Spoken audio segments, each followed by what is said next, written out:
BRAC ultra পোর graduation programme কাউনিয়ার Tepa Madhupur union শাখার আওতায় বিশ্বনাথ গ্রাম সামাজিক শক্তি কমিটির সহযোগিতায় সোমবার সকালে হতদরিদ্র ২০২ জন সদস্যের মাঝে শীতবস্ত্র, মশারি এবং স্কুল ব্যাগ বিতরণ করা হয়েছে।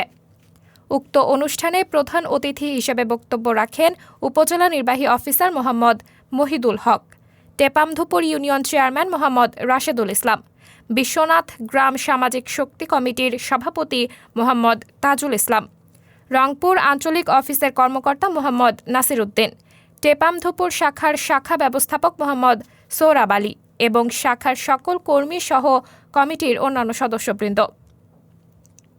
উক্ত অনুষ্ঠানের উপজেলা নির্বাহী কর্মকর্তা ইউপিজি সদস্যদের অতি দরিদ্রতা থেকে বের হয়ে আসার জন্য বিভিন্ন পরামর্শ দেন এবং ব্র্যাক আলট্রা পোর গ্রাজুয়েশন কর্মসূচি এবং গ্রাম সামাজিক শক্তি কমিটির এমন ভালো কাজের প্রশংসা করেন এবং মঙ্গল কামনা করেন। তারা কি আমাদের মতোই, আপনাদের মতোই বা আমাদের মতোই কি থাকবে, যে তারা কি আরো ভালো জীবন যাপন করতে মানে তাদের কি ইচ্ছা নাই আছে? সাবরিনা জলিল, সবার কথা।